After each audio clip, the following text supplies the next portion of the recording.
to South for Your Mouth. My two granddaughters are here today, and as I promised, we're going to do a Halloween cake. I have baked two layers from I just took a cake mix and mixed it up according to package directions, and it's been cooling. So now I'm gonna make the icing. But before I make the icing, I want to, I've been talking to you many times about the eggs that we purchase are so small. I bought 18 count. See, it's extra large white eggs. They're so inconsistent. I want you to look. This is a good extra large egg. Look at that. Here's one. Look at this one. That's a tiny egg. That's not even a small, that's a tiny one.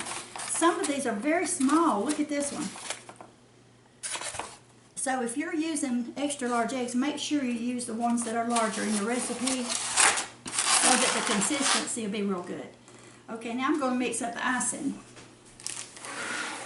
It takes 2 pounds. See, we're going to icing it, but we're going to decorate too. This is a decorator icing. 2 pounds of powdered sugar.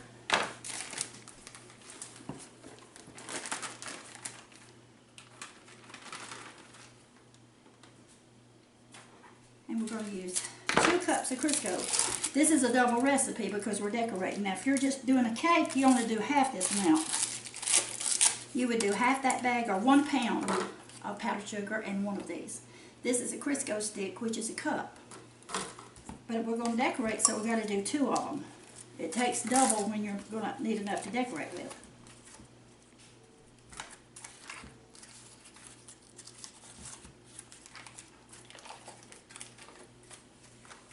Just put it in your powdered sugar. Now you can put some flavoring in here, vanilla, almond, whatever you want. But right now we're going to start off by putting our Crisco and our milk. So let me explain to you. One, I got the wrong thing here. That's a butter recipe. Let me get the other one, just a second. You can get Crisco that's butter flavored. That's what that one is. I'll see if it says on, yep, see? It says butter flavored, and it's red writing. Now this is the blue writing, and it's just regular Crisco. If you're going to make just an icing, see that just says regular Crisco. If you're going to do regular, come over here, Marissa, you just got here with me. Say hello to the folks. This is the decorator here. Joining for another South for Your Mouth video. This right here, if you're going to just icing it, now put one of these, a 1/3 cup of milk, and a pound of powdered sugar. But we're doubling, so I'm doing 2 pounds of powdered sugar, 2 cups of Crisco, and 2/3 cup. Marissa, you want to pour me 2/3 cup? Yeah, of course. It'll be in that, see that little line? Yep.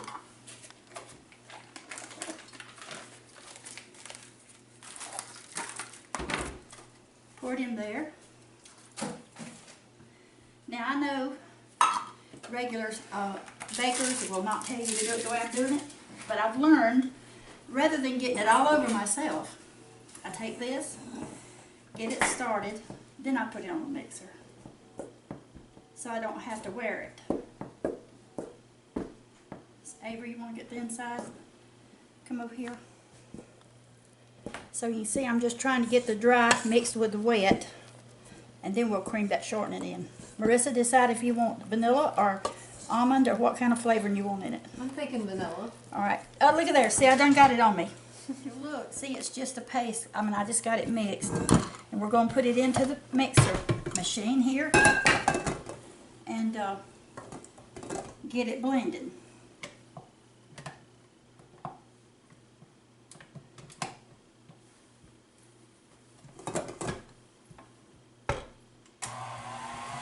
It's the perfect amount, but you got to get it blended now because you won't completely combine.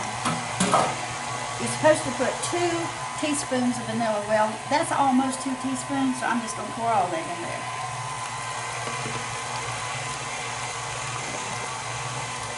We'll be back with you in just a minute when we get it creamed up good. Make sure that you stop and, push it down to make sure everything's combined. When I get it exactly right, I'll be back with you. It is now light and fluffy. Avery, if you'll get the picture down inside the bowl here. so they can see how it looks. It's whipped up. And we're going to quickly icing this cake so she can decorate it. This is a spin table, which is like a, I don't know, it's a, what do you call it? I don't even know. It's a little thing that we put our cake on so we can ice it and turn it.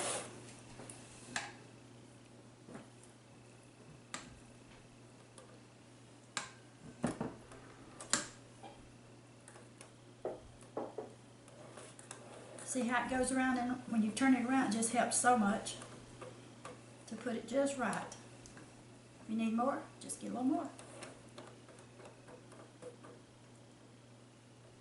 Now we're going to put the next layer. Now if you have one side that's thicker, which that one is, trying to see which side's lower, I believe that one is. Just align it so it will be good together.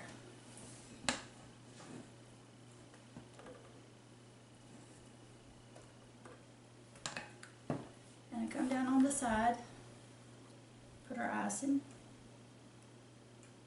I'm just doing it a quick way because she's over there waiting to decorate. This is this is a quick icing.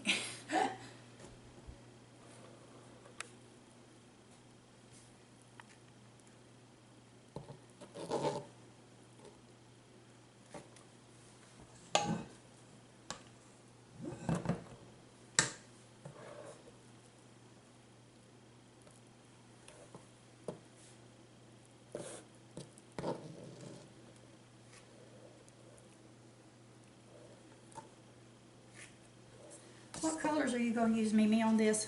I'm thinking green and purple for Halloween. Okay. Sounds good.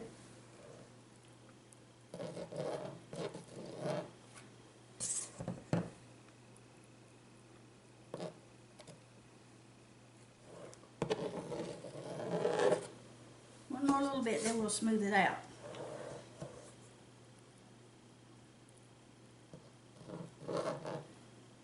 I do have some candy corns if you want them to put on it. That look good.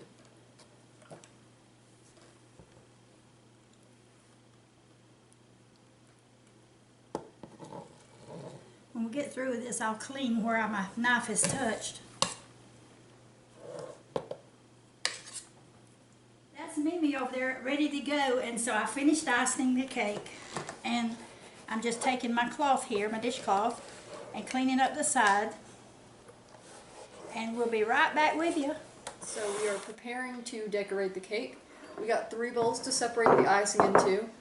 We decided that we're going to do orange, green, and purple, and we got our different tips for which ones we're going to do, and we all got this from our tool caddy. Now this has been in our family for a long time.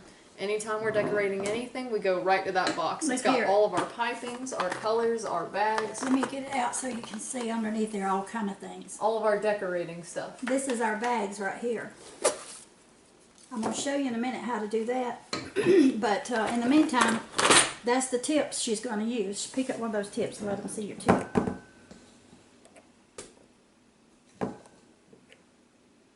So we got our green put in. I'm going to hand that over to Mema with the tip that I've chosen so she can add that into a bag.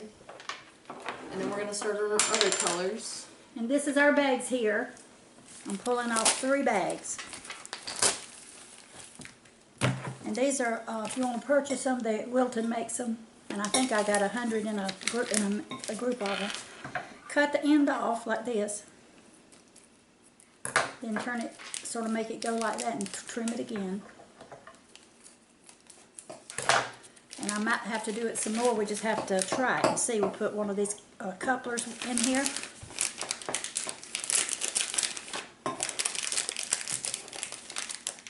It's going to be fine. Look at that. Then we're going to put her tip right here.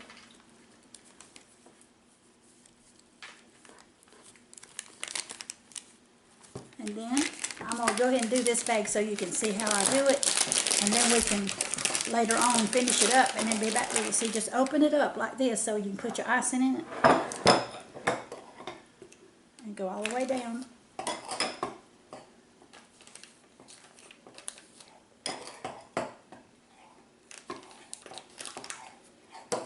whenever you get it, the icing in it that you want, you're going to squeeze it and get the air out of it. And before you start decorating, you're going to twist it at the top and squeeze it down a little bit.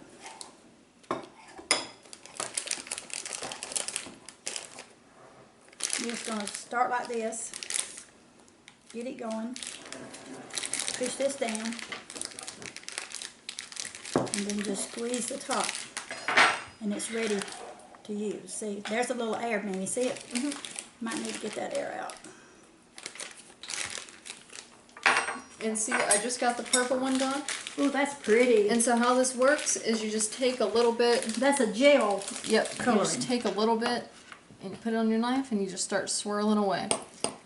For darker colors, you definitely have to use a lot more. It kind of works like food coloring, but if you're just wanting some, you know, some lighter colors or some good medium colors, all you have to take is just a little bit. Alright, so we got the bags ready. We got our two border tips and then we got our writing tip. What about this color? So, I pointed out that this kind of reminds me of a carrot, due to the color and shape. So, how do you get your inspiration to what you're going to put on your cake? Well, my true inspiration for any cake is you. Oh, But, I normally just think of the design, I have an idea in my head of what I want it to look like, and I try to portray it as well as I can on the cake. I understand. That's the way you do. You sort of make it in your mind before you actually design. So let's go ahead and get started. I'm going to do every other, because I'm going to come back with that orange for the border.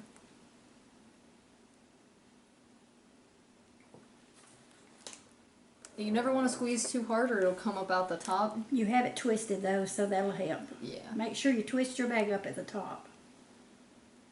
Almost got it on top. Now here's your purple. Or the orange. Oh, excuse me, I was making a mistake.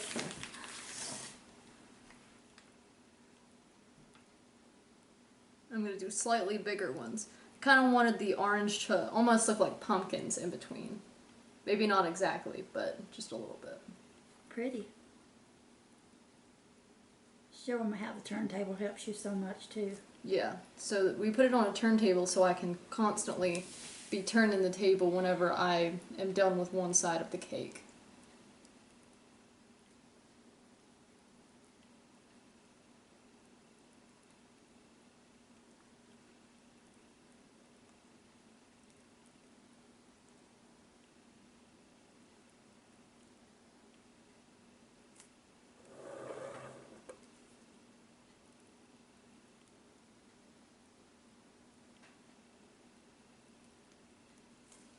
Start doing the same thing on the bottom, except this time I'm going to start with the orange just because I already have it in my hand. I'm going to do the same thing, go every other, leaving space for more green.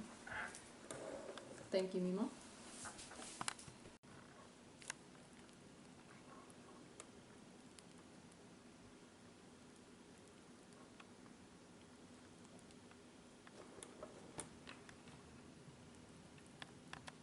So, this is a Halloween cake, and we want to kind of make it spooky.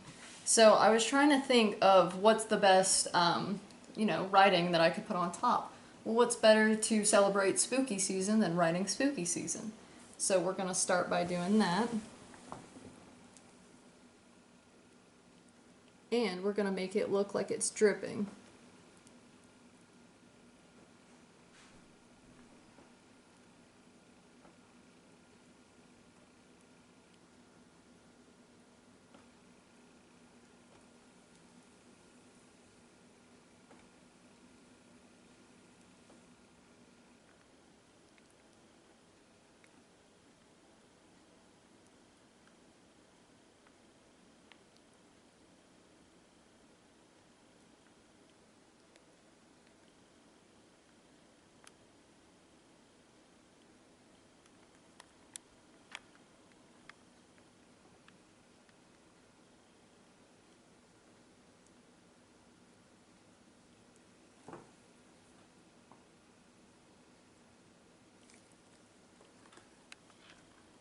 Put a ghost on it.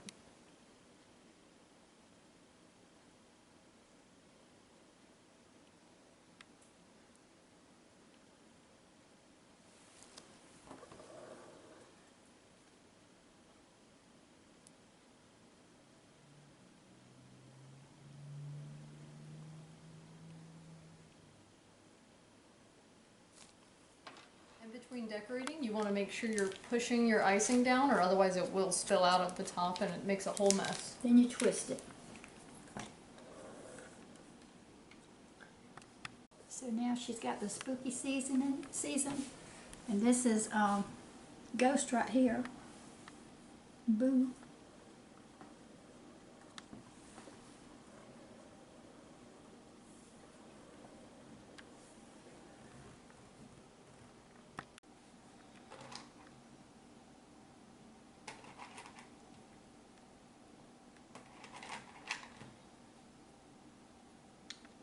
This is the finished product. We got our candy corn on top. We got our orange, green, and purple colors to signify Halloween. We got our ghosts, our bats, our witch hats, and Our boos. fangs. And our fangs. So this is it. Ta-da! Ta-da!